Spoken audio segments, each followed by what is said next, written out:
Hi everybody, welcome back for the third lecture. So, as you know, we're talking about the context of Reconstruction, Jim Crow segregation, and in this case, we'll finally get into IDB Wells in more detail. So I've been giving you context and background for what she's going to do.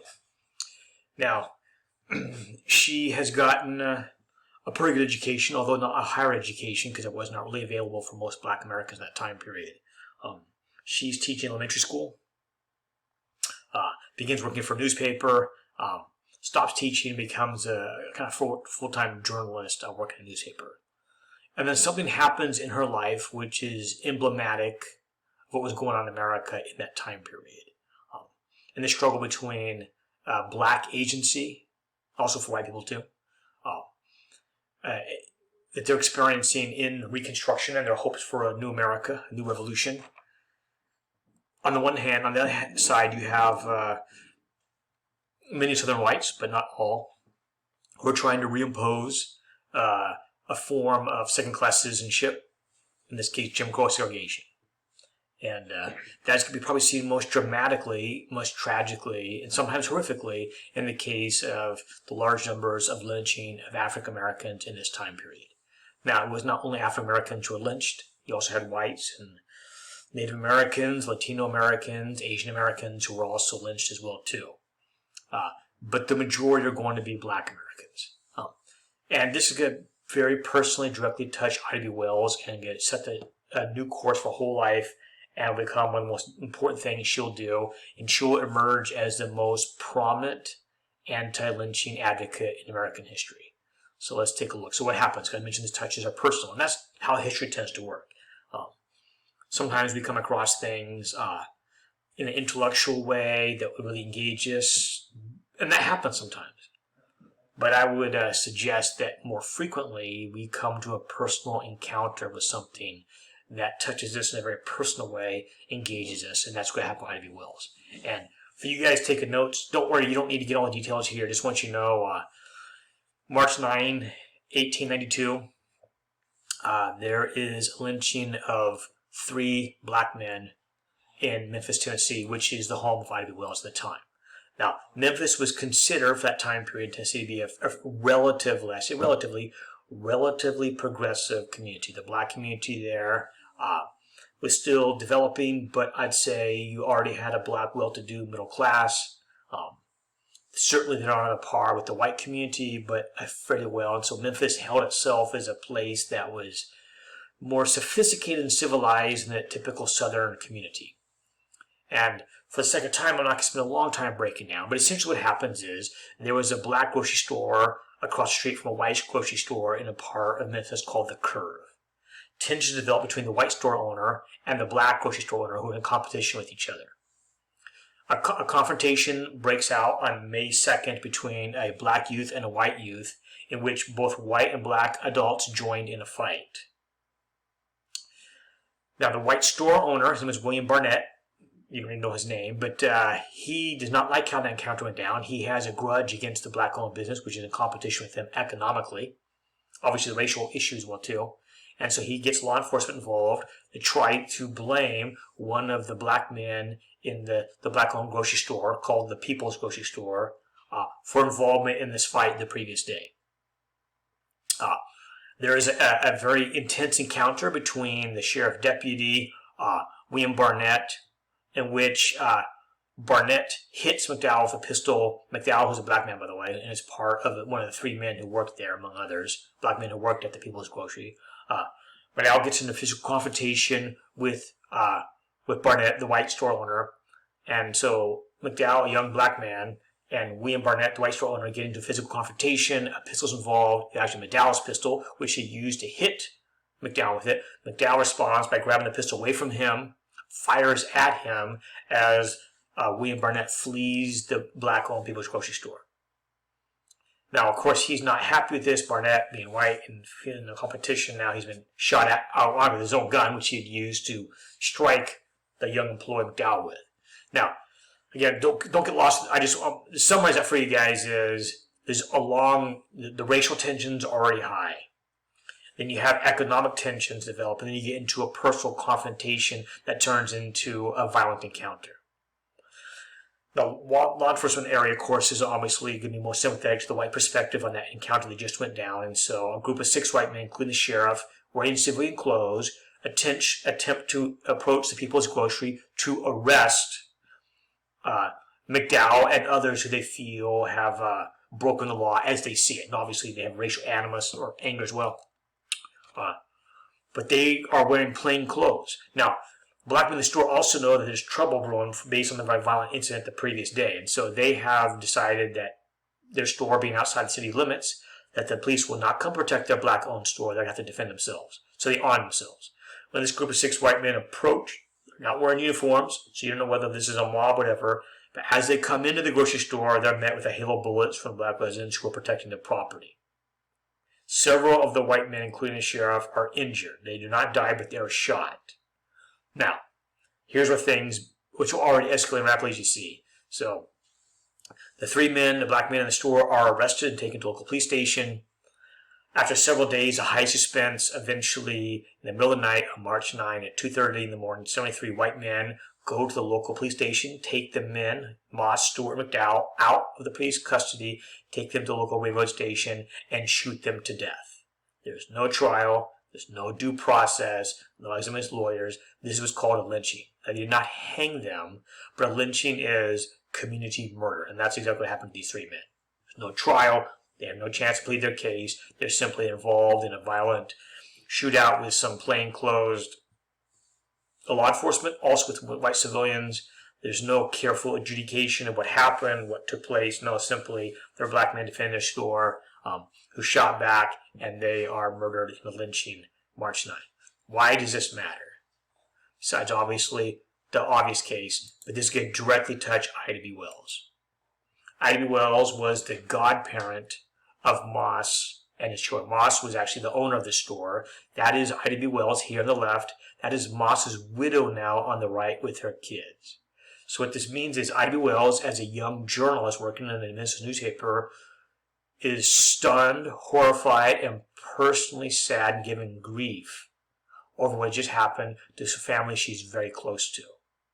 And that, again, that photograph signifies the loss to the family of the father, the husband, the dad, who's never coming back, who simply protected his store, has been murdered by a group of white men imposing their version of white supremacy.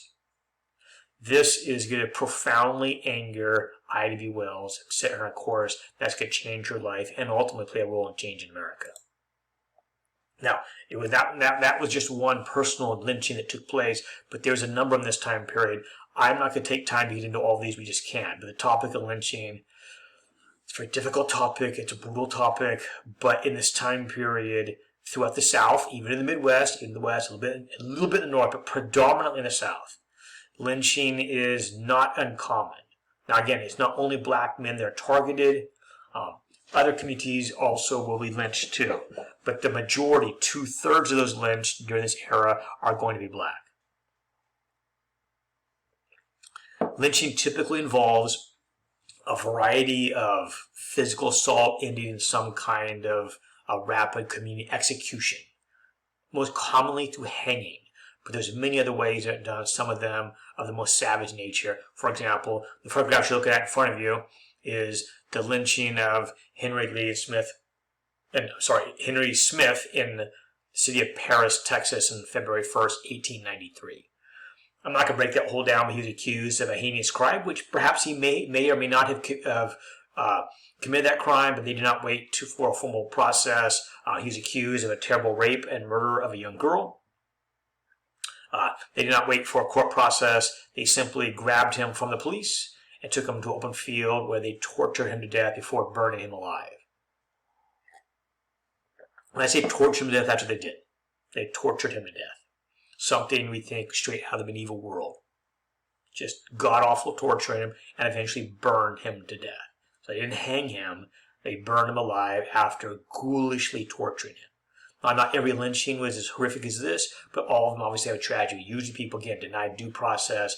They're simply executed by an enraged mob. IDB Wells now has been personally touched by this. It happened other places too. Sometimes through hanging, sometimes through burning alive. Those are photographs of those. Now, by the way, you notice Today, and with that time period too, what simply has happened is you have community murder. But you know, as these photographs are taken, oftentimes smiling crowds, because they think justice has been served. Oftentimes there's a racial element to it too, but in their minds, justice has been served, nor that they fear any prosecution.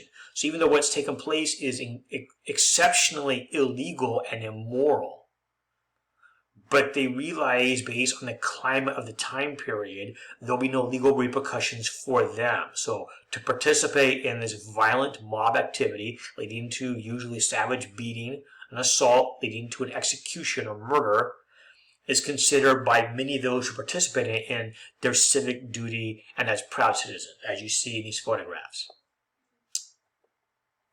IDB Wells, as I mentioned, is horrified by this and decides she's going to make it her mission to try to bring this to an end. If you're curious about this topic, I recommend have some books to recommend to you guys. On the left there, by Philip Dre, is At the Hands of Person Unknown, Lynching in Black America. You also see Lynching Spectacle, Witnessing Racial Violence in America, 1890 to 1940 by Amy Louise Wood. Red Summer by Cameron Whittier, and Fire in the Canebrake, The Last Mass Lynching in America by Lori Weller.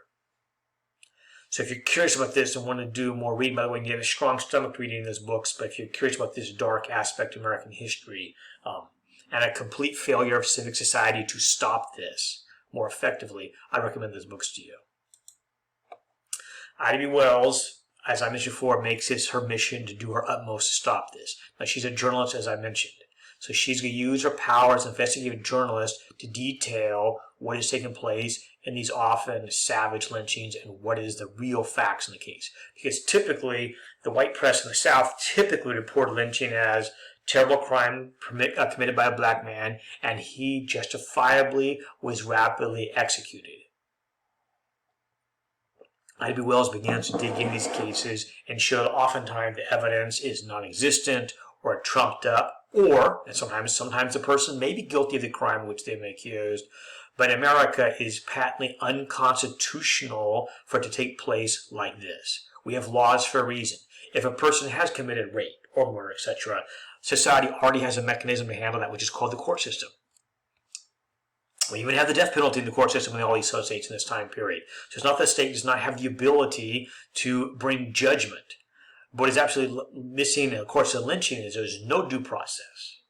There's no access to a lawyer, no access to appeal, no cross-examination of witnesses, no careful fact-checking, no looking at all aspects of what's taken place. They're just a rapid, enraged rush to judgment followed by immediate execution. That book on the left was written by called Southern Horrors, Lynch Law in all its phases, when she lays out the first systematic analysis, investigation into lynching in America in that time period. That book is groundbreaking because, again, instead of just kind of an eyewitness account, she goes, as an investigative journalist, goes to many places, interviews people who witnessed this, interviewed what happened, who was the person accused, what they accused of, what were the facts in the case, and then writes this up. Eventually, she goes on to write her next work on this called The Red Record, where she goes even further into the terrible spectacle of lynching and the complete violation of constitutional rights and liberties of Americans that are taking place. She becomes fearless on behalf of justice. And for the sake of time, I'm not going to go into all the details of her life, although I'd sure like to do that. But she is a fiery, determined, highly intelligent, passionate woman. She is profoundly engaged to protest, engage, work for the black community to protect it from Jim Crow segregation around her in all its forms. Now, above all, will be her campaign to end lynching and make lynching, in this case, a federal crime and educate the nation what lynching really is. It's not community justice, it's community mob murder. That's what it is. And how can this be part of a nation that calls itself Christian? How can this be part of a nation that claims to practice the rule of law? She'll spend her whole life on this and other campaigns. She's a very strong suffragette, very strong women's rights advocate, black education, you name it, she pushes hard on all these issues. Now, where did that come from, all this? I mentioned she only had really the equivalent of a high school education. She becomes a very accomplished reader. Today, you can go to any major, not even major, any library, probably pick up one of her books. They're excellent. She's a very talented journalist, a very good writer, a very good public speaker, both of those. She becomes a powerful public speaker. She's also a very talented writer. Where did she come by this? She did not go to today what would be college, because her formal education ended what today would be high school. So how is that possible? So although she did not complete high school and attend college, she was a profound lover of books and a lifelong voracious reader and learner. She never stopped learning. By the way, as a lover of literature myself, why would you want to? That's where she gets it. So she makes a study of the classics of the time period, whether it's Shakespeare or Dickens or Alcott or Bronte. She is a voracious reader because your and my personal experience is not enough for us to cope with the challenges of life. That's the brilliance of reading. It allows us to tap into millions of other perspectives, life journeys that you and I have no personal connection with, but they can inform our thinking despite the lack of our ability in our own experience to understand those things. But we have a compilation, a summation of human knowledge that is extraordinarily vast that we can arm ourselves with to analyze the world around us. And that's what she does. She also is heavily involved in the Black intellectual community and in the broader world. She participates steadily in those things, lectures, seminars. She immersed herself in the written word. I mentioned she just read and read and read. You want to become a writer? That's the way to do it. You need to be a great reader. So her education empowers her in print and word. Then she can be a very public, powerful speaker. That means a knowledge of history, knowledge of the arts, knowledge of American culture, knowledge of moral philosophy, knowledge of religion. You need to arm yourself with all those to be taken seriously. And she does. Now, where else did she get her strength from this lifelong campaign? She was a devout Christian. Big part of who she was. She feels that she has a divine calling to participate in this extraordinarily important endeavor, which is protecting all God's children, in this case, particularly the Black community in America, which is struggling so much in this time period.